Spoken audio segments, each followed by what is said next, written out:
بالله من شرور أنفسنا من يهده الله فلا مضل له ومن يضلله فلا هادي له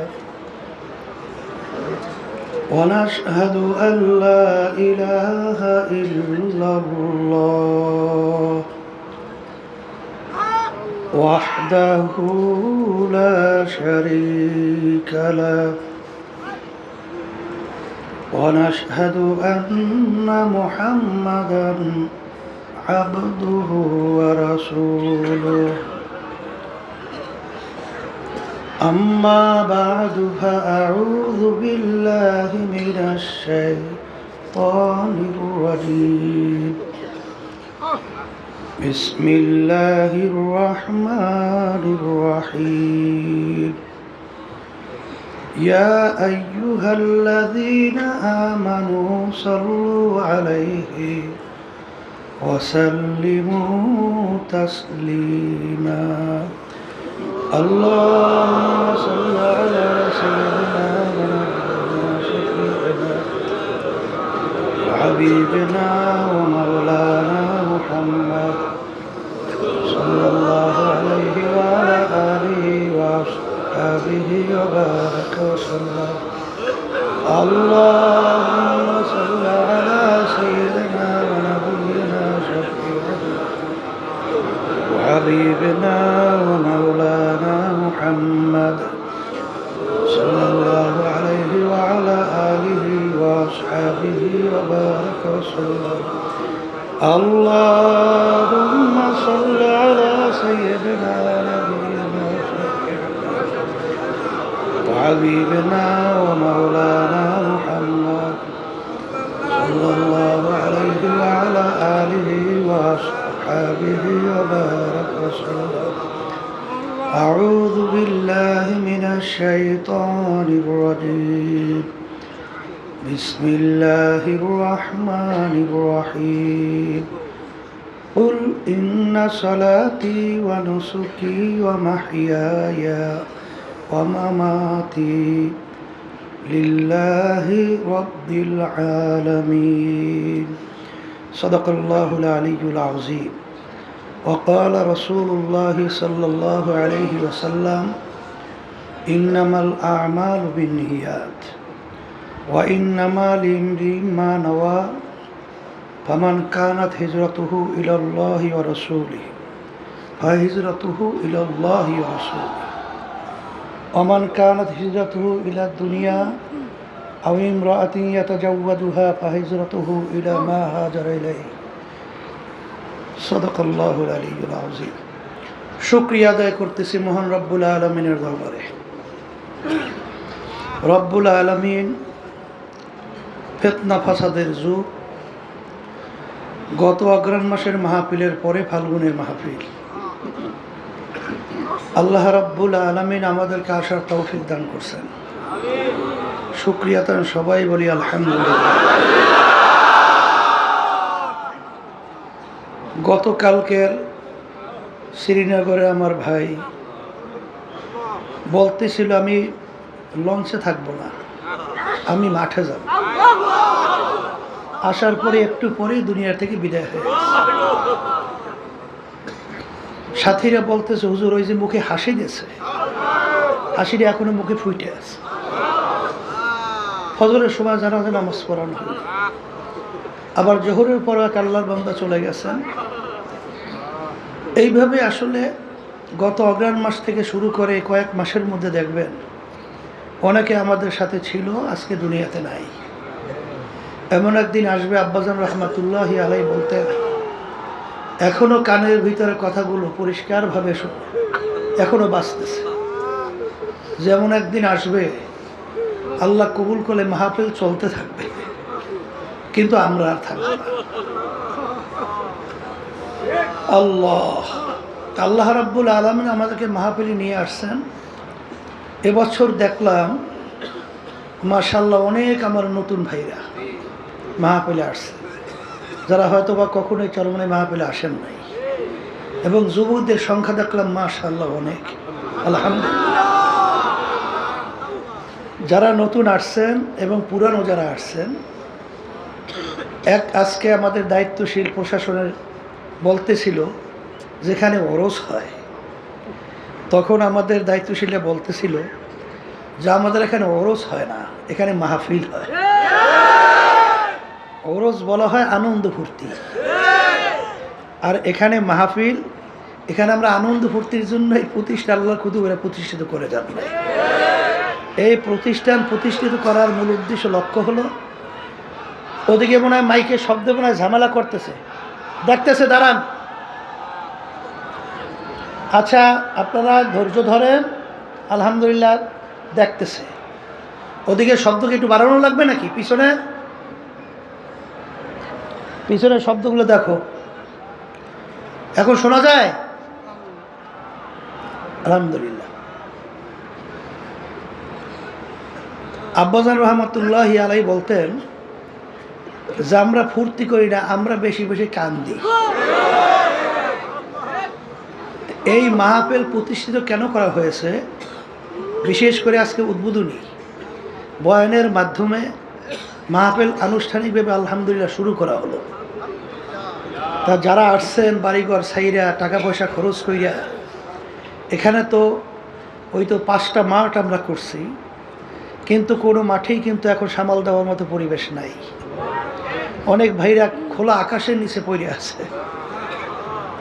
এত কষ্ট, পায়খানা, প্রস্রাবখানা, গোসলে, চলাফেরায়। এর মূল উদ্দেশ্যটা কি? সর্বপ্রথম আমরা এখানে যারা আসছি, আমাদের নিয়াতকে আগে সহি করে নিতে হবে। এগুলা কিছু না, সব হইল ওখানে।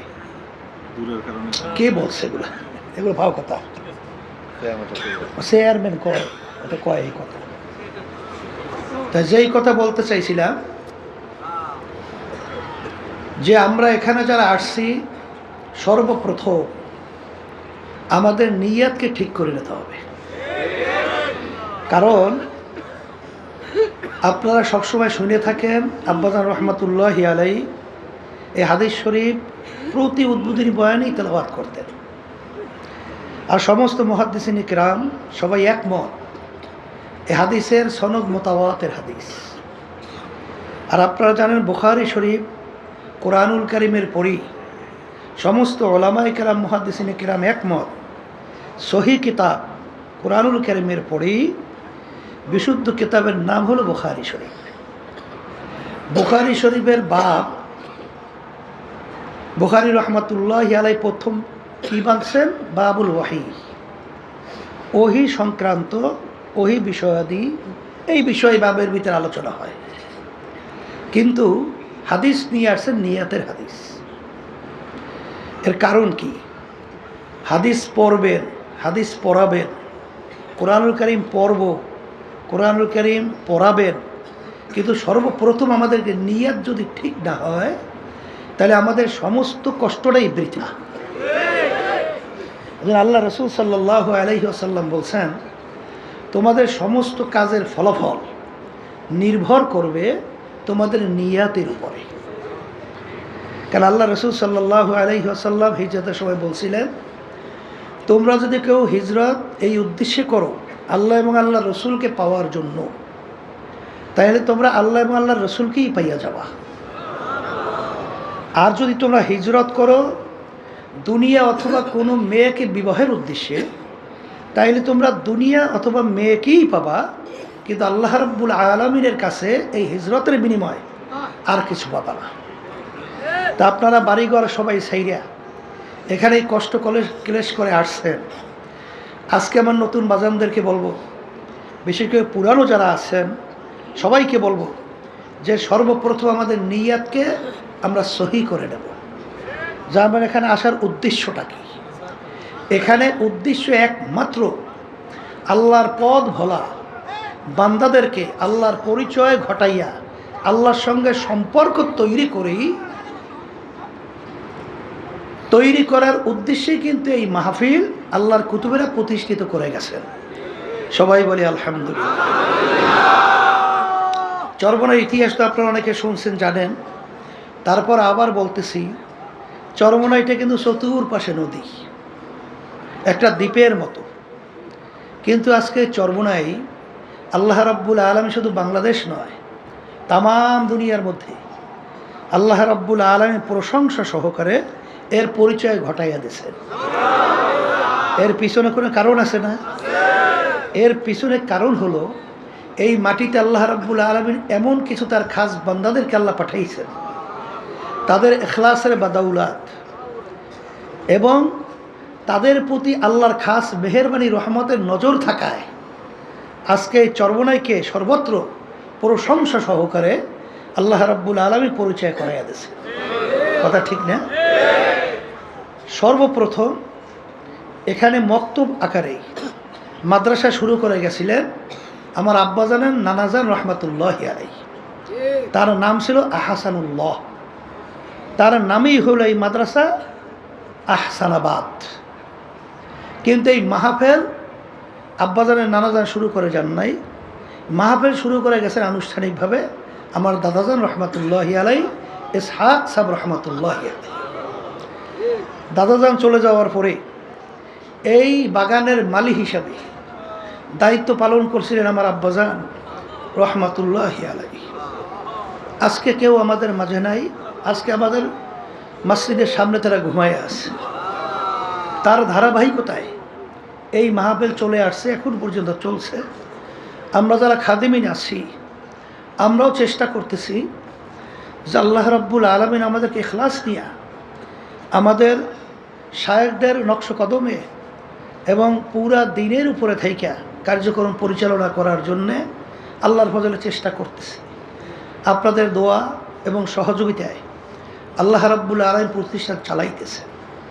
এখন কথা হলো যে আমরা এখানে যারা আসছি অন্যজনের কোনো নিয়াত থেকে থাকে, কারণ দেখা যায় এই বাংলাদেশের ভিতরে অনেক কিন্তু পীর মুরিদি অনেক দরবার আছে। সেখানে যদি আপনি জিজ্ঞাসা করেন ভাই আসছো কেন, তখন বলবে ভাই আমি বড় বিপদ মুসিবতের মধ্যে আছি। দেখি ওখানে অনেক মানুষ জমা হয়, তাদের খেয়াল অনুযায়ী ওখানে অনেক আল্লাহর ওলিরা আছে। তাদের সঙ্গে যাওয়ার পরে তাদের সঙ্গে একসঙ্গে হাত উঠে দোয়া করার পরে হয়তো আমার এই মাকসাদটা পুরো হতে পারে। আমি অসুস্থ, আমার বিভিন্ন ব্যবসা বাণিজ্যের সমস্যা, আমি বিভিন্ন মামলা মোকদ্দমার ভিতরে জর্জরিত, বিভিন্ন ধরনের সমস্যার ভিতরে দুনিয়ায় আছি। যে ওখানে যাওয়ার পরে দেখি আমার এগুলো ভালো হয় কিনা। আবার যদি কাউকে জিজ্ঞাসা করেন এখানে আসছে কেন, তখন বলবেন আমি গরিব মানুষ, দেখি এখানে আসার পরে দেখি আমি ধনী হইতে পারি কিনা। এরকম ধনী হওয়ার উদ্দেশ্যে, দুনিয়ার কোনো লক্ষ্য উদ্দেশ্যে অর্জনের, কেউ মেম্বার হওয়ার জন্যে অনেক চেয়ারম্যানরা আসেন, যে দেখি চরমোনাই তো অনেক তো মুহিদ্দিন মুজাহিদ আছে, ওখানে যাওয়ার পরে দেখি যে আমি তাদের সমর্থনে চেয়ারম্যান হতে পারি কিনা, মেম্বার হতে পারি কিনা, বা অমুক বিভিন্ন দুনিয়ার যে উদ্দেশ্য। আমি প্রথম অবস্থায় উদ্বোধনী বয়ানে আপনাদেরকে অনুরোধ করব, এরকম যদি কেউ নিয়তে এসে থাকেন আল্লাহর হস্তে আপনারা নিয়তকে পরিবর্তন করেন। এখানে আমরা আসার মূল একমাত্র উদ্দেশ্য হলো আল্লাহ রাব্বুল আলামিনের সঙ্গে সম্পর্ক তৈরি করা, আল্লাহর খাস বন্ধ হওয়া, আল্লাহর খাস অলি হইয়া এখান থেকে যেন আমরা বিদায় হতে পারি। এই নিয়তে যদি আল্লাহর ফজলে আমরা বসতে পারি, নিয়ত অনুযায়ী আল্লাহ রাব্বুল আলামিন বরকত দান করবে। কথা ঠিক না? এরপরে আমার বাজানদেরকে বলবো, যখন আল্লাহ নিয়েই আসছে, এখানে যদি আমরা নিয়তকে পরিবর্তন করে বসি, আব্বাজান রহমাতুল্লাহি আলাইহির কথা, দাদাজানের কথা উদ্ধৃতি দিয়ে বলতেন যে তুমি একটা ঘর উঠাইছো, দক্ষিণ দিকে জানালা রাখছো। যদি জিজ্ঞাসা করা হয় তুমি আপনি জানালাটা দক্ষিণে কেন রাখলেন, তখন সেই উত্তর কি দেবে, যে দক্ষিণ থেকে বাতাস ঢুকবে, আমার ঘর ঠান্ডা হবে, আমি ঘরে খুব আরামে বসবাস করতে পারবো। দাদাজান রহমাতুল্লাহি আলাইহি বলতেন যে না, তোমার নিয়তকে পরিবর্তন করো, যে আমি জানালা রাখছি এর জন্যে ঘর যদি অন্ধকার হয় আমি জানালা খুলব, ঘরের ভিতরে আলো ঢুকবে, আলোতে আমি কোরআনুল কারীম তেলাওয়াত করব, আমি দ্বীনি কিতাব পড়াশোনা করব। আবার অনেক সময় রাস্তার পাশে আল্লাহ ওয়ালারা যখন রাস্তা থেকে যাবে তাদের চেহারা মুবারক দেখব। এরকম নেক নিয়তে যদি তুমি জানালা রাখতে পারো, তোমার কি বাতাস বন্ধ হবে? বাতাস তো ঠিক ঠিক নিয়ম অনুযায়ী ঢুকতেই থাকবে, কিন্তু তোমার এই নিয়াতের কারণে যতদিন জানালা থাকবে ততদিন তোমার সব আমল নামায় জমা হতে থাকবে, শুধুমাত্র একটু নিয়াতের পরিবর্তনের কারণে।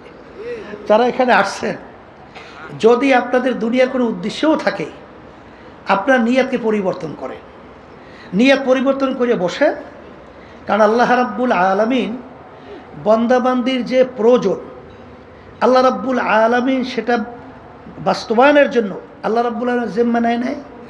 রেজেকের জিম্মা আল্লাহ নেয় নাই? না নেয় নাই? আপনার আমার চেষ্টা, দায়িত্ব হালাল উপায়ে চেষ্টা করা। বরকত দেওয়ার মালিক কে? এর পরেও যদি পরিবর্তন এই নিয়তের কেউ না করেন, কিন্তু আল্লাহ রাব্বুল আলামিন বলছেন তো, মান কানা ইউরিদু হারসাদ দুনিয়া নুক্তিহি মিনহা, আমার কাছে যদি তোমরা কেউ দুনিয়া চাও, আমি তাকে দুনিয়া দিয়ে দেব। দুনিয়া যদি চাও, দুনিয়া কি দিয়া দিব, কিন্তু ওয়ালাইসা লাহু ফিল আখিরাতি মিন খালাক, কিন্তু তুমি দুনিয়া চাইলে দুনিয়া পাবা, কিন্তু কিয়ামতের ময়দানে এর বিনিময়ে তোমরা আর কিছু পাবা না। এই জন্য প্রথম যে আয়াত শরীফ তেলাওয়াত করেছি, আয়াতের ভিতরে আল্লাহ রাব্বুল আলামিন বলেন, হে নবী আপনি বলে দেন আমার বান্দা বান্দীদেরকে, আপনার উম্মতদেরকে, যে তাদের নামাজ, তাদের রোজা, তাদের হজ, এক কথায় তাদের বাইচে থাকা, তাদের মইরে যাওয়া, তাদের যত কাজকর্ম সব কিছু হবে একমাত্র আমাকে রাজি খুশির উদ্দেশ্যেই। কার রাজি খুশির উদ্দেশ্যে? আল্লাহ রাব্বুল আলামিনের রাজি খুশির উদ্দেশ্যে যদি আমাদের নামাজ, রোজা সহ সমস্ত কার্যক্রম হয়, তাইলে সেখানে দেখবেন যে আপনার প্রতিটা পদক্ষেপ, প্রতিটা কথা, প্রতিটা হারাকা সাকানাতের মধ্যে আল্লাহ রাব্বুল আলামিন অন্তরের ভিতরে একটা প্রশান্তি দান করবে। আর দুনিয়ার যত মুআমালাত এবং যাহা কিছু প্রয়োজন আল্লাহ রাব্বুল আলামিন তার জিম্মায় আমাদের জন্য ব্যবস্থা করবেন। কারণ মাল্লাহুল মাওলা আলাহুল, যেই বন্দাবান্দি আল্লাহর উপর সফরদ করে চলতে থাকে, সেই বন্দাবান্দির বস আল্লাহ বস, সেই বন্দাবান্দির জন্য আল্লাহ রাব্বুল আলামিন নিজে জিম্মাদার হয়। তা আল্লাহ যদি আপনার আমার জিম্মাদার হয়, তাহলে আপনার আমার এত চিন্তা কিসের? এই কথা ঠিক কিনা? এরপরে আমার ভাইদেরকে বলবো, এবং চতুর্দিকে যে আমার মা বোনরা পর্দা আলে শুনতেছেন, শোনেন, দুনিয়া এবং আখেরাত দুইটা মামলা। দুনিয়ার মামলায় যদি কেউ 5 বার ঠকে, আবার কিন্তু চেষ্টা করলে জিতবার আশা করা যায়। কিন্তু আখেরাতের যে মামলা, এই মামলায় যদি খোদা না কাছে একবার কেউ ঠইয়া বসে, দ্বিতীয়বার আপিলের সুযোগ আছে? মুখ খুলে বলেন আছে? আজকে দুনিয়ার ভিতরে দেখবেন ম্যাজিস্ট্রেট কোর্টে যদি কেউ ঠগে, আবার জজ করে সুযোগ আছে না আপিলের? জজ করে ঠকলে হাইকোর্ট, সেখানে ঠকলে সুপ্রিম কোর্ট সিঙ্গেল বেঞ্চ, সেখানে ঠকলে সুপ্রিম কোর্ট ফুল বেঞ্চ, সেখানে ঠকলে প্রেসিডেন্ট কোর্ট, এরপরে আন্তর্জাতিক কোর্ট, অনেক ধাপ ভাই ধাপ, অনেক সুযোগ আপিলের দুনিয়াবি আছে না নাই? কিন্তু আপনার আমার সামনে যে আখেরাতের 5টা মামলা, মৌতের মামলা, কবরের মামলা, কিয়ামতের ময়দানের মামলা, মিজান পুলসিরাতের মামলা, এই মামলা যদি খোদা না খাস্তা একবার যদি কেউ ঠই গিয়ে বসে, আর দ্বিতীয়বার আপিলের সুযোগ আছে? আর আছে? এই জন্য আমার বাজানদেরকে বলবো, আমরা দুনিয়াতে আসছি কেন, আল্লাহ রাব্বুল আলামিন আমাদেরকে পাঠাইছেন কেন, এই ব্যাপারগুলো আমাদের জানতে হবে। আল্লাহ রাব্বুল আলামিন বলেন, ওয়ালাকাদ কাররামনা বানি আদম, যত মাখলুকাত আমি সৃষ্টি করেছি এর ভিতরে সর্বশ্রেষ্ঠ সম্মানিত করে আমি মানুষকে সৃষ্টি করেছি। সবাই বলি আলহামদুলিল্লাহ। কিন্তু আমরা মানুষ সৃষ্টির সেরা, কিন্তু আল্লাহ রাব্বুল আলামিন তো অন্য আয়াতে বলছেন, এক শ্রেণীর মানুষ তাদেরকে আমি চক্ষু দান করছিলাম, আমার কুদরত দেখা আমার উপরে ঈমান আনবে, আমার হুকুম অনুযায়ী চলবে, কিন্তু ওদের এই কুদরতে আমার চক্ষু থাকা সত্ত্বেও ওরা দেখেও আমার কুদরত দেখে না। ওদেরকে আমি কান দান করছিলাম, আমার কুদরত নবীদের থেকে, পয়গম্বরদের থেকে, রসুলদের থেকে, হক্কানি ওলামাই কেরামদের থেকে দাওয়াত পাওয়ার পরেও, কোরআনুল কারীমের আয়াত তেলাওয়াতের পরেও, হাদিস শোনার পরেও তারপরে ওরা শুইনাও যেন শোনে না। ওদেরকে আমি দেন দাল করছিলাম বোঝার জন্যে, ওরা বুঝাও বোঝে না। উলাইকা কাল আনআম, এই মানুষগুলো চতুষ্পায় জানোয়ার মতো। এরপরে আল্লাহ বলেন বাল হুম আদল, এক শ্রেণীর মানুষ তার চেয়েও খারাপ। অন্য আয়াতে বললেন শাররুল বারিয়া, এক শ্রেণীর মানুষগুলো সব থাকার পরেও ওদের কার্যক্রমটা কুত্তা শিয়াল শুয়ারের চেয়েও খারাপ। ওরা বুঝাও, বলেন বুঝাও, দেখাও, শুইনাও, চলে না। এই মানুষগুলো চতুষ্পায় জানোয়ারের চেয়েও খারাপ। এখন আমার বাজানদেরকে বলবো, আমরা এখানে যারা আসছি সবাই আমরা ইমানদার না? আল্লাহকে বিশ্বাস করি না? কথা বলে না? আখিরাতকে বিশ্বাস করি না? আল্লাহ রসুলের উপরে ইমান আনছি না? তা যেহেতু ইমান আনছি, আল্লাহকে বিশ্বাস করি, পরকালকে বিশ্বাস করি। আল্লাহ রসুল সাল্লাল্লাহু আলাইহি ওয়াসাল্লাম দুনিয়ার ব্যাপারে বলেন, দুনিয়াটা কেমন? আর দুনিয়া জিফাতুন ওয়া তালিবুহা কিলাব। হে আমার উম্মতেরা, দুনিয়াটা হলো একটা মরগের মতো, মুর্দা।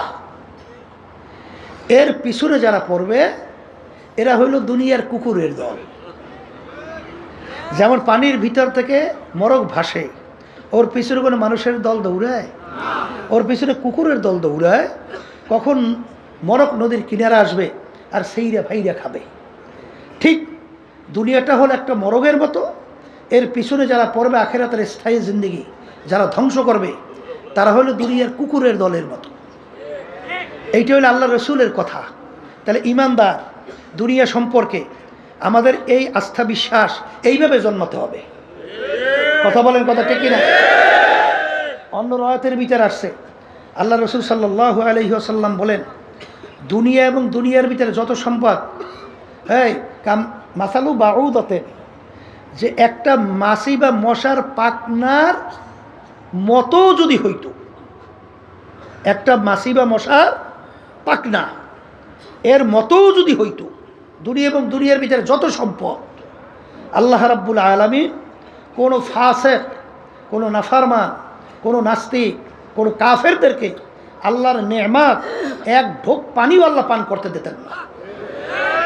কারণ মশা মাছি হাজার হাজার লক্ষ লক্ষ পাখনা আপনি একত্রিত করিয়া যদি আপনি বাজারে বিক্রিতে নেন, কয় টাকায় বিক্রি হয়?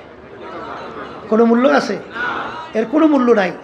ঠিক আল্লাহ রসুল সাল্লাল্লাহু আলাইহি ওয়াসাল্লাম উদাহরণ দিয়ে বলেন যে মাছি মশার পাখনার মতো যদি হইতো, এই দুনিয়া এবং দুনিয়ার যত সম্পদ, চেয়ারম্যানে বলেন, মেম্বারি বলেন, এমপিগিরি বলেন, পীরগিরি বলেন, তারপর মুহাদ্দিসগিরি বলেন, শাইখুল হাদিসগিরি বলেন, ইমামগিরি বলেন, অমুক টমুক চেয়ারম্যান এবং বড় ধনী কথা বলেন, 10 তলা 20 তলা এরকম বাড়ির কোনো অভাব নাই, এরকম বহুত কিছু ডিসিগিরি, এমপিগিরি, ওই এসপিগিরি যাই বলেন, এর যত কিছু বলেন, আল্লাহ এবং আল্লাহ রসুলের কাছে একটা মাছির পাখনা পরিমাণও কোনো মূল্য নাই। এই ঈমান আনতে হবে না? এই কথাটা কি আমি বলছি না আল্লাহ রসুল সাল্লাল্লাহু আলাইহি ওয়াসাল্লাম বলছেন? এটা তো ঈমানদারদের সেইভাবে গুরুত্ব দিতে হবে। এই জন্য আপনারা দেখছেন যে সাহাবায়ে কেরামদের ইতিহাস পড়লে দেখবেন, আর আল্লাহ রাব্বুল আলামিন বলছেন আমিনু কামা আমানান নাস, তোমাদের ঈমানের ধরনটা কেমন হবে? সাহাবায়ে কেরামরা যেভাবে ঈমান আনছিল, সাহাবায়ে কেরামদের ঈমানের ধরন কেমন ছিল?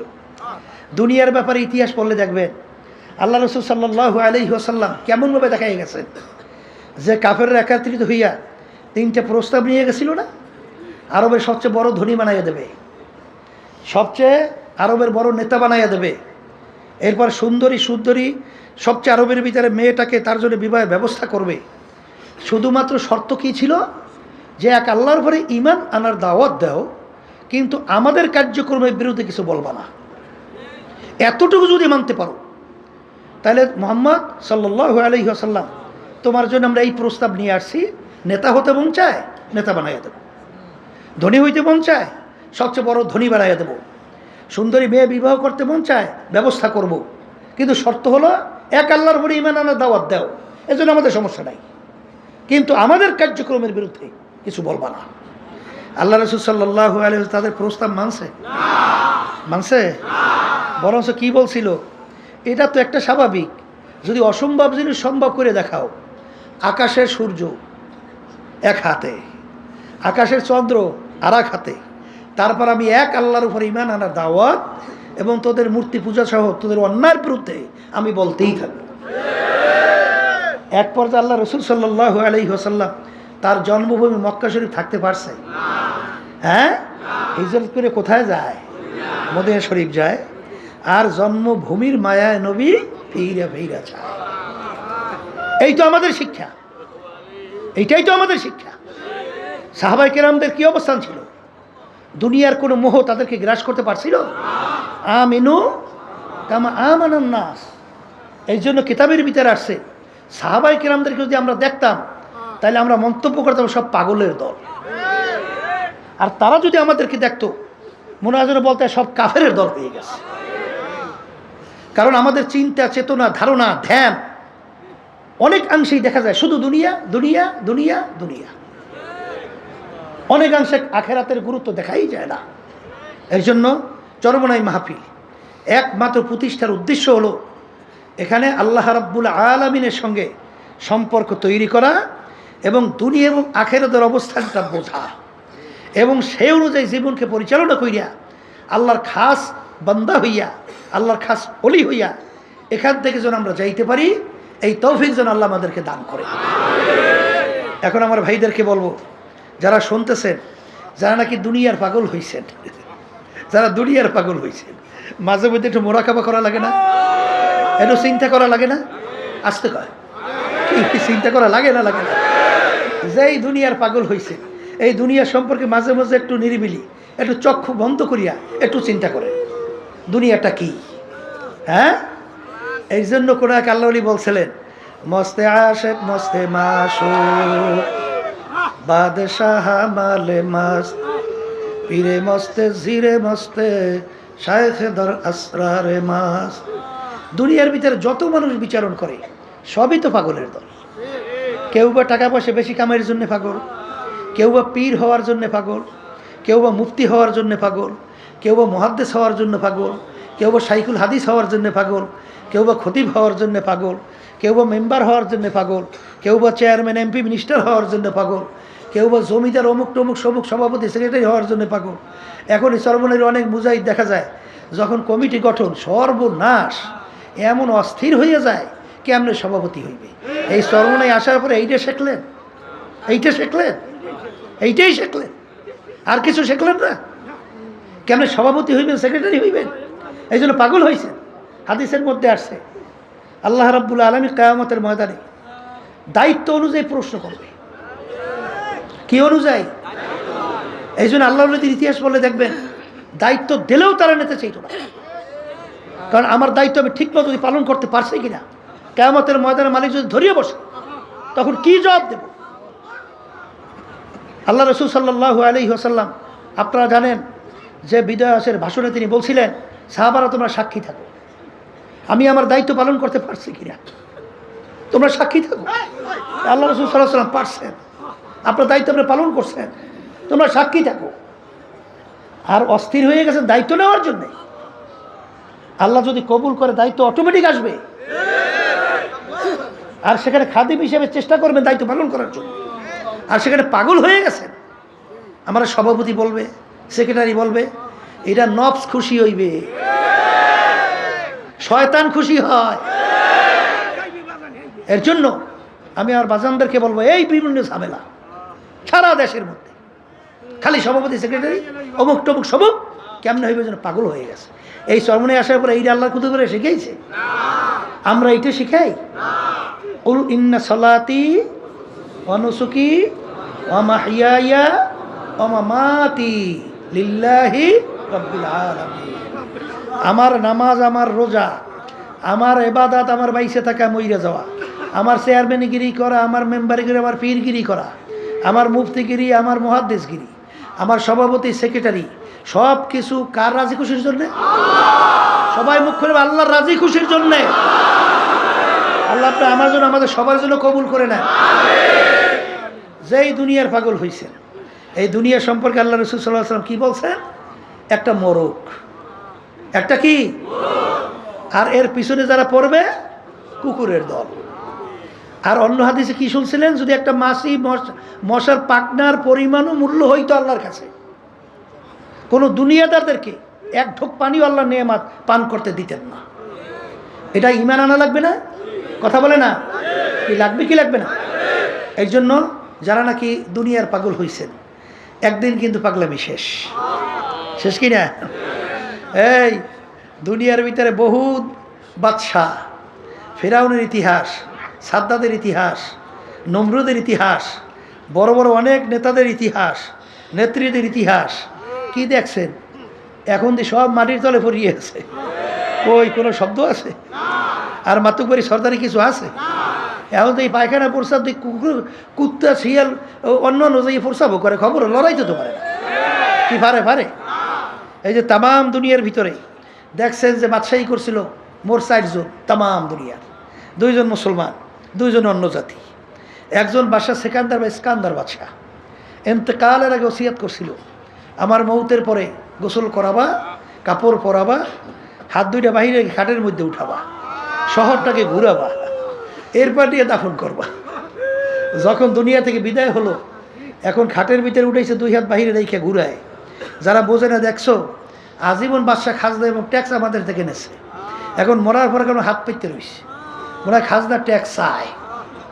আর বিজ্ঞ আলেমরা বলতেছে, বোকা তোরা তো বোঝো নাই, বাদশাহ সেকান্দার ওসিয়াত করছে মওতের পরে এরকম রাইখা ঘুরাই দাফন করার জন্য। তিনি তামাম দুনিয়ার মানুষকে বুঝাতে চায়, এ তামাম দুনিয়ার মানুষেরা, আমি বাদশাহ সেকান্দারের মতো এত বড় বাদশাহ তামাম দুনিয়া পরিচালনা করলাম, মনে হয় দ্বিতীয় হইতে আর পারবি না। কিন্তু যখন ঠিক আমি কবরে রওনা করলাম, হাত 2টার দিকে তাকাই দেখ খালি, এই খালি হাত দিয়ে কিন্তু কবরে রওনা করো। আর বাদশাহী সবই তো রয়ে গেল, কিছুই তো নিতে পারলাম না। এই জন্য আমার বাজানদেরকে বলবো, যারা আজকে দুনিয়ার পাগল হয়েছেন, এই সম্পদের পাগল হয়েছেন, মনে এত অনেক সময় অনেক দেখা যায় মুরব্বী হইয়া এত অসুস্থ, তখন এসে দুনিয়ার ব্যাপারে মনে হয় যে এমনভাবে আমাদেরকে উপস্থাপন করে, মনে করি যে সিরিয়ে যায়। ওদিকে আখেরাতের ব্যাপারে, কবরের ব্যাপারে চিন্তা নাই। এই চিন্তাটা যদি না করেন, তাহলে দুনিয়াটা যদি বোঝেন, ঠিক দুনিয়ার পাগলামি আপনি করতে পারবেন কোন পর্যন্ত? যে কয়দিন চক্ষু খোলা। চিরতরে যেদিন চক্ষু বন্ধ, তখন কি বলবে? পীর সাহেব ঘুমাই রয়েছে বলবে না, লাশ পড়িয়ে রয়েছে। মেম্বার ঘুমাই রয়েছে বলবে না, মেম্বারের লাশ পড়িয়ে রয়েছে। চেয়ারম্যান ঘুমাই আছে বলবে না, চেয়ারম্যানের লাশ পড়িয়ে আছে। অমুকে ঘুমাই আছে বলবে না, লাশ পড়িয়ে আছে। এখন দেখেন, একটা মশা মাছিও তাড়ানোর শক্তি আপনার আছে? আর পারবেন? এখন সাদা 3টে কাপড় দিয়ে প্যাঁচ দিয়ে দিয়ে আপনার আটকাইছে, মাথার ভিতরে দিতেছে, বা মাজার ভিতরে তো বাঁধতেছে, এখন পায়ের ভিতরেও বাঁধতেছে। এই জন্য আমার আব্বাজান রহমতুল্লাহ আলাইহি বলতেন, সাপ সোজা হবি তো মইরা সোজা হওয়ার আগে সোজা হও। সোজা তো হওয়া লাগবে, মরার আগে হ, মরার পর সোজা হইলে কোনো লাভ নাই। এই জন্য সোজা তো হবা। ওই 3টে সাদা কাপড় দিয়ে যখন বানবে, তখন তো একেবারে প্যাকেট। প্যাকেট তো হবা ঠিক, কিন্তু প্যাকেট হওয়ার আগে সোজা হও। কথা ঠিক কিনা? এই জন্য আমার বাজানদেরকে বলবো, যারা চরমনাইতে আসছেন, আল্লাহ রাব্বুল আলামিন, ইন্নাল্লাহা লা ইয়ানজুরু ইলা সুওয়ারিকুম ওয়া আ'মালিকুম ওয়ালাকিন ইয়ানজুরু ইলা নিয়াতিকুম ওয়া কুলুবিকুম আও কামা ক্বালা আলাইহিস সালাতু ওয়াস সালাম। আল্লাহ রাব্বুল আলামিন শুধুমাত্র আপনারা বাহ্যিক আমলের দিকে তাকাই থাকে না, তোমরা আমার দিলের দিকে তাকাই থাকে। বন্দাবাদীর দিলের অবস্থানটাকে, নিয়ত তো দিলের মধ্যে। তা যারা আসছেন, যখন আল্লাহ নিয়েই আসছেন, কষ্ট যখন করবেনি, তখন নিয়তটা পরিবর্তন করা যায় না? আসতে কয় যায় না? এখানে কেন আসছি? একমাত্র আল্লাহ রাব্বুল আলামিন রাজি খুশির উদ্দেশ্যে। কথা ঠিক আছে? এরপরে দুনিয়ার জিম্মাদার আল্লাহর উপর ছাড়িয়ে দেন। কথা ঠিক না ভাই? ঠিক। আর বাজানদেরকে বলবো, আল্লাহ রাব্বুল আলামিন যদি তার এই হুকুম অনুযায়ী বান্দাবান্দি চলে, দুনিয়ায় কোনো পেরেশানিতে আল্লাহ রাখে? বলেন তো, রাখে? আসবত ইতিহাস নাই, কিন্তু দুকিস্তি পর নেহাদানকে চেরা যায়। যদি 2 নৌকার ভিতরে পা লাগান, তাহলে কিন্তু বিপদ আছে। কথা কয় না? কারণ আল্লাহ রাসূল সাল্লাল্লাহু আলাইহি ওয়াসাল্লাম কি বলছেন? এই দুনিয়া এবং আখিরাত কাজ জুররাতাই, 2 সতীনের মতো সম্পর্ক। কেউ যদি দুই সতীনকে কোনো বেটা একত্রে দুই স্ত্রীকে খুশি রাখতে পারে? একজনকে খুশি করলে আরেকজন বেজার হয়। আল্লাহ রসুল সাল্লাল্লাহু আলাইহি ওয়াসাল্লাম সতীনের সাথে উদাহরণ দিয়ে বলেন যে যদি তোমরা দোনোটাকে খুশি করতে চাও, এটা একটা অসম্ভব। যেরকম নাকি দুই নৌকার ভিতরে কেউ যদি পা রাখে, দুই নৌকা যখন দুই দিকে সরতে থাকে তখন ফাইরা সেইরা ধ্বংস হওয়া ছাড়া আর কোনো গতি থাকে? এর জন্য যে যদি কেউ দুনিয়াকে খুশি করতে চান, আখেরাত বেজার হবেই হবে। আবার আখেরাতকে যদি কেউ খুশি করে, দুনিয়া বেজার হবেই হবে। দুটোটাকে একাত্রে খুশি রাখা চরমনে এখনো কিছু বোঝাই। আল্লাহর তো সংখ্যা একেবারে কম এখন আল্লাহর রহমতে। ওদিকে নেতাদেরকে খুশি করতে যায়, আবার মসজিদে দিয়ে নামাজ পড়ে আল্লাহরে খুশি করতে যায়। আছে না নাই? আরে অনেক সংবাদ তো আমাদের কাছে আসে, আছে না? যায় নামাজ পড়তে, রুকুতে যায়, সেজদায় যায়, সুবহান রাব্বিয়াল আলা কইয়া তাসবিহ আদায় করিয়া মালিককে খুশি করার জন্য সেজদায় পড়ে। ওদিকে আবার নামাজ পড়ে বাইরে নেই মেয়ে, এখন আবার নেতা এবং দুনিয়ামুখী যে মাতুব্বা, এদেরকে খুশি করার জন্য চেষ্টা করে। হাদিসের মধ্যে পরিষ্কার আসছে, ফাসিকদের যখন কোনো প্রশংসা করা হয়, আল্লাহ রাব্বুল আলামিনের আরশ থরথর করে কাঁপতে থাকে। এক সাইডে বর্তমানে বেরোইছে, ফাসিকদের প্রশংসা এমন ভাবে শুরু করে মনে হয় যেন এখন মাত্র আল্লাহর ওলি নাজেল হয়েছে। নাউযুবিল্লাহ, আল্লাহর আরশ কাঁপতে থাকে থরথর করে, আল্লাহ সহ্য করে না।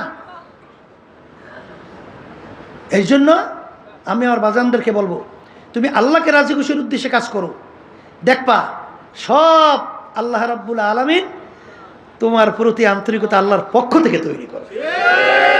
কথা ঠিক কিনা? কারণ হাদিসের মধ্যে কি আসছে, আল্লাহ রাব্বুল আলামিন যে বান্দাবান্দিকে পছন্দ করেন ফেরেশতাদের ভিতরে ঘোষণা করে, এবং ফেরেশতাদের মাধ্যমে আল্লাহ রাব্বুল আলামিন সমস্ত মাখলুকাতের মধ্যে ঘোষণা করায় যে আমি অমুককে মহব্বত করে তোমরাও করো। তার বাস্তবতা দেখছি। আল্লাহ কুতুব ফজলুল করিম রাহমাতুল্লাহি আলাইহি আল্লাহর কুতুবের ইতিহাস শোনেন, পড়লে দেখবেন যে কীভাবে আল্লাহ রাব্বুল আলামিন তাদের অন্তরের ভিতরে মহব্বত পয়দা করে। এটা আপনার আমার কিছু নাই। এর জন্য আমার ভাইদেরকে বলবো, নতুন বাজানরা যারা আসছেন, যখন আল্লাহ নিয়েই আসছেন, নিয়াতকে পরিবর্তন করা যায় না? যায় যায়? কোনো সমস্যা? হ্যাঁ, তার নিয়াতকে পরিবর্তন করে বসেন। যদি বসতে পারে তা আল্লাহ রাব্বুল আলামিন ওয়াল্লাযীনা জাহাদু ফীনা লানাহদিয়ান্নাহুম সুবুলানা ওয়া ইন্নাল্লাহা লামাআল মুহসিনিন। আল্লাহ রাব্বুল আলামিন বলে, বান্দাবান্দি যদি আমাকে রাজি খুশির উদ্দেশ্যে তুমি যদি রাস্তায় নামতে পারো, যত বিপদ মুসিবত পাহাড় পরিমাণ তোমাদের সামনে আসবে, আমি তোমাদেরকে বলতেছি তোমাদের জন্য চলার জন্যে আমি একটা দুইটা না বহুত রাস্তা খুলে দেব। রাস্তা কে খুলবে? আপনার আমার এত টেনশন কেন? আপনার আমার এত চিন্তা কেন? রাস্তা তো খোলার দায়িত্ব আল্লাহ নিছে, কথা বলে না? কিভাবে খুলবে? আপনার আমার জেহেনে ধরবেও না। ইউসুফ নবী আলাইহিস সালাতু ওয়াস সালামকে বিবি জুলাইখা 7 দরজার ভিতরে তালা মারছে। দরজা কয়টা? তালাও বেরোর দুনিয়া দিক থেকে যুক্তি আছে, কিন্তু ইউসুফ আলাইহিস সালাতু ওয়াস সালাম এই চিন্তা করছে যে আমি কীভাবে বের হব, কীভাবে বের হব। আল্লাহর উপর তাওয়াক্কুল করে দৌড় মারছে। দৌড় মারার সঙ্গে সঙ্গে আল্লাহ রাব্বুল আলামিন 7টা দরজার ভিতরে তালা টাস টাস করে খুলে দিয়েছে। এটা জেহেনে ধরছে? বেরেনে ধরছে? কোনো যুক্তি আছে? যুক্তি ছাড়া আল্লাহ রাব্বুল আলামিন রাস্তা খোলে, কথা ঠিক কিনা? মুসা আলাইহিস সালাতু ওয়াস সালাম ফেরাউন যখন তার দলবল নিয়ে দৌড়িয়ে আসছে, নীল নদীর পারে যাই, এখন পার হইবি কেমনে? কেমনে পার হইবে? কোনো কায়দাই তো নাই। মুসা হাতের মধ্যে কি দেও, বাড়ি বাড়ির মধ্যে বাড়ি দেওয়ার সঙ্গে সঙ্গে রাস্তা, একটা দুইটা না, আস্তে দলবল নিয়ে পারাই চলে গেছে। জিম্মাদার কে? তা আল্লাহর উপর তাওয়াক্কুল করতে পারি না? পারি না? এত পেরেশান হয়েছেন কেন? এত পেরেশান হইলে যে পাগলামি দুনিয়ার জন্য করে, একটু মাঝে মাঝে মোরাকাবা করতে থাকতে হবে। নিরিবিলি করলেই দেখবেন আপনার কাছে প্রশ্নের উত্তর আসবে। সব ফাঁকি আর ফাঁকি, জোরে বলেন কথা ঠিক কিনা? কিয়ামতের ময়দান একজন আর একজনকে প্রশ্ন করবে, ভাই কামলা বিছনা, আমরা দুনিয়ার ভিতরে কতদিন ছিলাম? একজনে উত্তর দেবে, লাবিসনা ইয়াওমান আও বা'দা ইয়াওম, একদিন অথবা একদিনে কিছু অংশ মনে হয় ছিলাম। আর একজনে বলবে, না না, যারা হিসাব রাখছে তারাই বলতে পারবে। ফাস আলিল আদি, আমার তো মনে হয় ঘরের এক দরজার থেকে ঢুকছিলাম, অন্য দরওয়াজা থেকে বের হয়ে আসলাম, ঢুকলাম বের হইলাম, এতটুকু তো আমার কাছে দুনিয়ার মনে হইল। এই আল্লাহর বান্দারা, পর্দা আলে মা বোনেরা, একটু মাঝে মাঝে একটু মুরাকাবা না করলে সে মানুষের মধ্যেই পড়ে না। কারণ আসলে আমরা দুনিয়াতে কেন আসলাম, আল্লাহ আমাদেরকে কেন পাঠাইলেন, আমরা ছিলাম কোথায়, আছি কোথায়? এই বসাই দাঁড়াও, তোমরা কি করো, যারা সবাই বসাই দিয়ে, আমরা ছিলাম কোথায়, আছি কোথায়, রওনা করব কোথায়? দুনিয়া কিন্তু ক্ষণস্থায়ী, দুনিয়া দেখতে না দেখতে শেষ হয়ে যায়। আর আখেরাতের জিন্দেগি শুরু হবে, আর কোনো দিন শেষ নাই।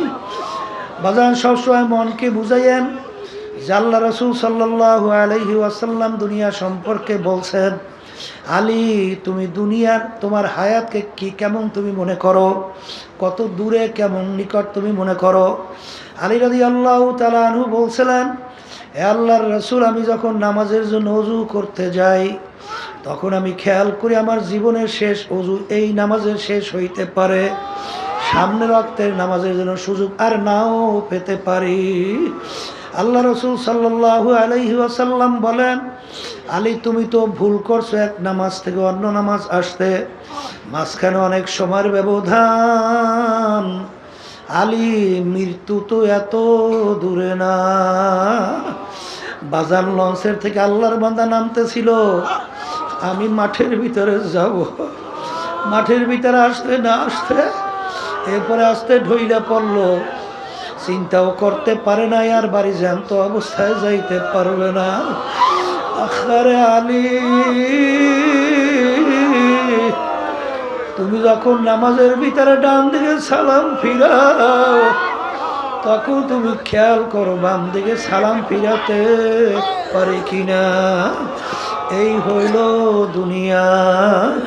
আর আখিরাতের জিন্দেগি সম্পর্কে আল্লাহ রাসূল সাল্লাল্লাহু আলাইহি ওয়াসাল্লাম বলেন, তামাম দুনিয়া যদি একটা গোডাউন বানাও, জমিন থেকে আসমান, পশ্চিম থেকে পূর্ব, উত্তর থেকে দক্ষিণ, এই পুরা জমি এই গোডাউন যদি সরিষা দিয়ে ভইরা দাও, একটা পাখিকে যদি বলা হয় কবুতর পাখি, একটা সরিষার দানা খাবা, আবার 500 বছর পরে আর একটা সরিষার দানা খাবা, এরকম 500 বছর পর পর একটা সরিষার দানা খাইতে খাইতে তামাম দুনিয়াময় সরিষা একদিন না একদিন শেষ হবেই হবে। কিন্তু আল্লাহ রাসূল সাল্লাল্লাহু আলাইহি ওয়াসাল্লাম বলেন, আখিরাতের জিন্দেগি শুরু, আর কোনো দিন শেষ হবে না। হে দুনিয়াদার পাগল আমার বাবারা, হে পীর মুফতি মুহাদ্দিস আমার বাবারা, হে এমপি মিনিস্টার চেয়ারম্যান বড় ধনী আমার বাবারা, হে সভাপতি সেক্রেটারি আমার বাবারা, দুনিয়া কিন্তু শান্তির জায়গা না। আর দুনিয়া দারুল মেহনে ওয়াল বালা, দুনিয়াটা হলো কষ্ট ক্লেশের জায়গা, বালা মুসিবতের জায়গা। এই ঠান্ডা, এই গরম, এই রোগ ব্যাধির কোনো শেষ নাই, শত্রু মিত্রর কোনো অভাব নাই। এই ছেলে কথা শোনে না, মেয়েরা কথা মানে না, এই স্ত্রী কথা শোনে না, স্বামীরা কথা শোনে না। বাজান রোগ ব্যাধির কোনো শেষ নাই, শত্রু মিত্রর কোনো শেষ নাই। এরকম করতে করতে করতে করতে একটু আয়নার সামনে চেহারার দিকে তাকাও, দেখো কাঁচা দাড়িগুলা পাইকা সাদা হয়ে গেল, দাঁতগুলা পইরা গেল। আহারে, আগে ল্যাংটা হইয়া দৌড়াদৌড়ি করলাম, এখন লোকজনে বলে বুড়া মেয়া। আখারে মুরব্বী আসছে, অনেক সময় নামাজের কাতারে পিছনে দাঁড় হইলে আপনি মুরব্বী মানুষ কেন পিছনে তার হয়েছেন, সামনে আসেন। বাজানটাই না সামনে দিয়া দেয়। দুনিয়া এবং আখিরাতের ব্যাপার যদি একবার তোমার আমার দিলের ভিতরে বইসা যায় বাজান, তখন তুমি দেখবা দুনিয়া যদি সব তোমার আমার পায়ের উপরে ফেলাইয়া রাখা হয়, দেখবা আল্লাহর ফজল করমে ওই দুনিয়ার প্রতি তোমার আমার একটু মন দের চলবে না। এই জন্য আল্লাহর ওলিদের ইতিহাস পড়লে দেখবেন, সাহাবায়ে কেরামদের ইতিহাস পড়লে দেখবেন, আল্লাহ রাবী সাল্লাল্লাহু আলাইহি ওয়াসাল্লাম বলে, আর দুনিয়া জিফাতু ওয়া তালিবুহা কিলাব। হে আমার উম্মতেরা, দুনিয়ার একটা মরণ, এর পিছনে যারা পড়বে আখিরাতের স্থায়ী জিন্দেগি ধ্বংস করবে, তারা হইল কুকুরের দল। এ আল্লাহর বান্দারা, পর্দা আলে মা বোনেরা, এত প্রেশান কি দরকার? ওমাইয়া তাওয়াক্কাল আলাল্লাহি ফাহুয়া হাসবুহু। যদি আমার মালিকের উপরে তাওয়াক্কুলের মতো তাওয়াক্কুল করতে পারো, আমার মাওলাই বান্দা বান্দির জন্য যথেষ্ট হইয়া যাবে। আল্লাহর বান্দারা, পর্দা আলে মা বোনেরা, আমার মালিক তোমাকে আমাকে চরমনার ময়দানে নিয়ে আসছেন। বাজান ধীর স্থির ভাবে বসো। উদউনি আস্তাজিব লাকুম। আমার মালিক বলে, বান্দা বান্দি তুই আমাকে ডাক, তুই আমাকে ডাক দিতে দেরি, তোর ডাকে সাড়া দিতে আমি দেরি করব। আল্লাহ আল্লাহ। এই আল্লাহর বান্দারা, হে পর্দার আড়ালের মা বোনেরা, এই মাঠের ভিতরে অনেক আল্লাহওয়ালারা আছে বাজান। তাদের নজর যদি আল্লাহর ফজলে তোমার আমার প্রতি একটু লাইগা যায়, ওয়াকুনু মা'আস সাদিকিন। আল্লাহ সোহবতে সালেহ তোরা সালেহ কুনা,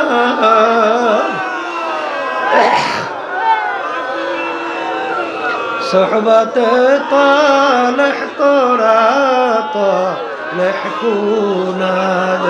এক জামানা সোহবতে বা আউলিয়া, বেহতরা সাদ সালে তাআত বেরিয়া। গেলে খুলব এদার হাম্মামে রোজ, রসিদাল দাস্তে মাহবুব বাদস্তান। সৎসঙ্গে স্বর্গবাস, অসৎসঙ্গে সর্বনাশ। অনেক প্রমাণ এই মাঠের মধ্যে আছে। আমার কাছে বলতেছিল, আমার দিলটা পাথরের চেয়েও শক্ত, আরে চোখে পানি আসা তো দূরের কথা, কিন্তু চরমনাইয়ের ময়দানে আসার পরে আরে আল্লাহর বান্দারা যখন নাকি হালাতে বুলবা অবস্থায় দৌড় মারল, আজকে আমার শরীরের সঙ্গে একটা কারেন্টের মতো শক লাগাইয়া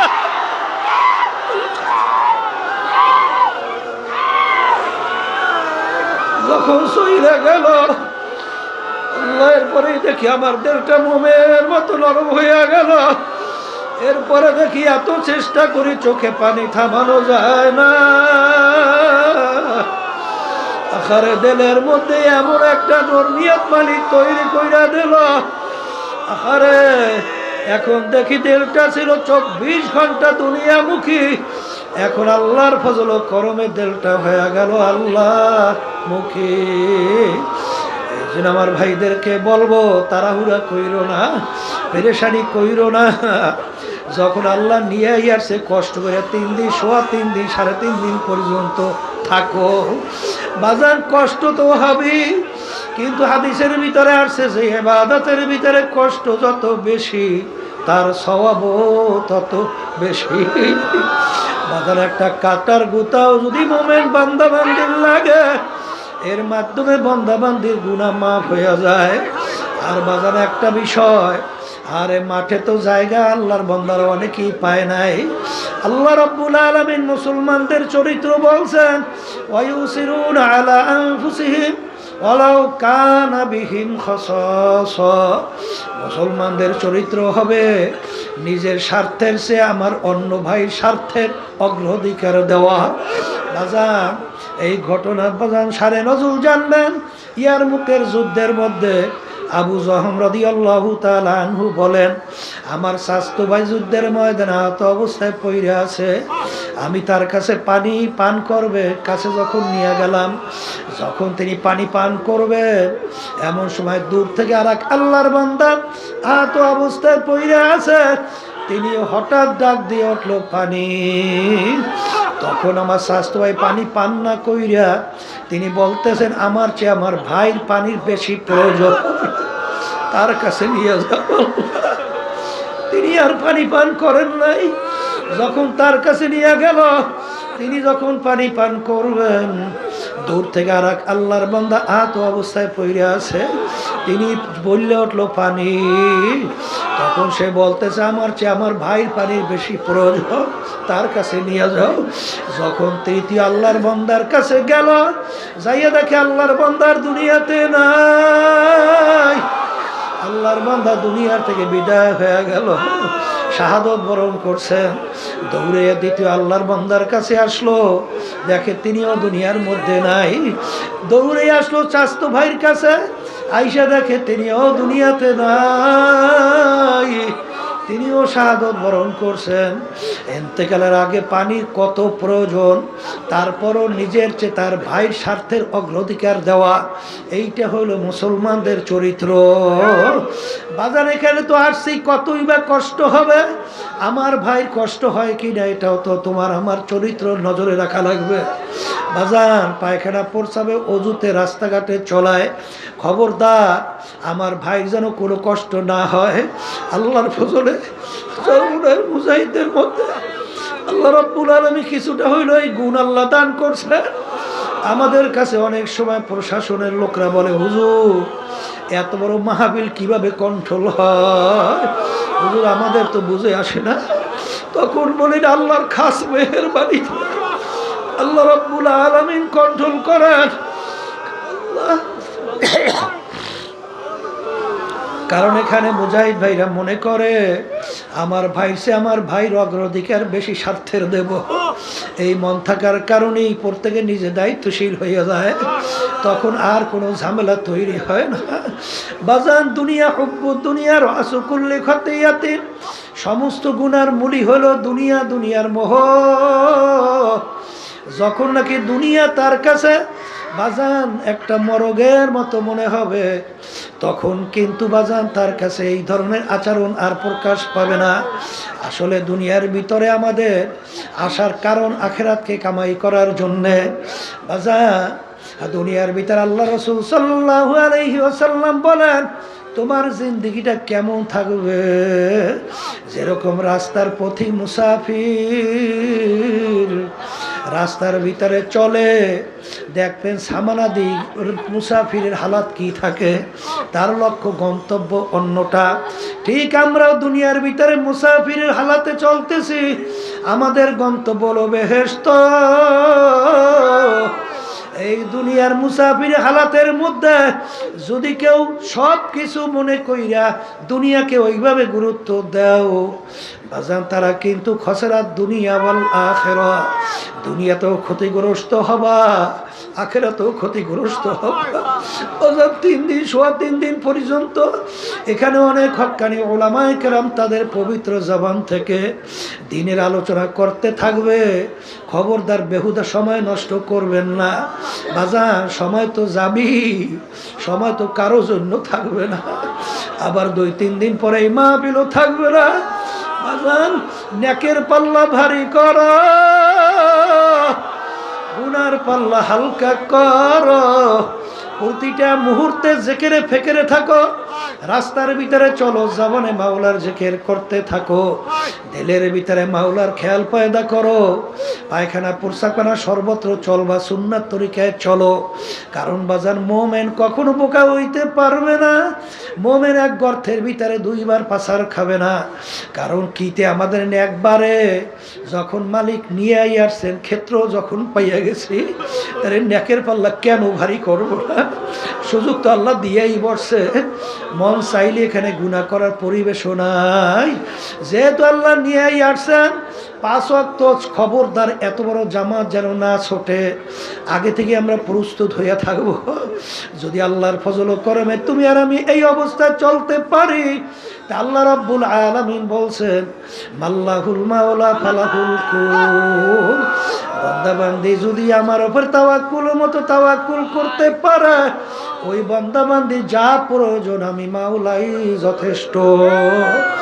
এই জন্য আমার বাজানদেরকে বলবো, খবরদার নূতন যেই বাজানরা আসছেন, বাজান মন তো অনেক কিছু চায়, কিন্তু পীর মুরিদির মূল উদ্দেশ্য কোনটা? হিম্মত বলন্দ খুলুসিয়াত ভিতরে পয়দা। অমুকে পারে, আমি কেন পারবো না? বাজান আরাম তো শরীরে চাবি, আরামও দেব, সবই ঠিক আছে, কিন্তু বাজান ইবাদতের ভিতরে আমার সময়টা একটু বেশি কাটানো লাগবে। এই নিয়তে যদি আমরা চলতে পারি, আল্লাহ রাব্বুল আলামিন বরকত দান করবে। বাজান মাহফিল শুরু হলো, আমি আপনাদের জন্য দোয়া করি, দোয়া চাই আল্লাহ যেন আমাদেরকে তার খাঁটি ওলি না বানায়া, আমাদের এখান থেকে কাউকে যেন মাহরুম ফেরত না দেয়।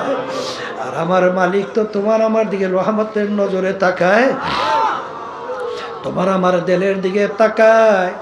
যদি করুণ দৃষ্টিতে করুণ সুরে এবং দিলটাকে ভাঙ্গা, আনা ইন্দামু কাসরাতিল কুলুব, হাদিসে কুদসির ভিতরে আসছে, বান্দা বান্দি আমি ভাঙ্গা দিলের কাছে থাকি।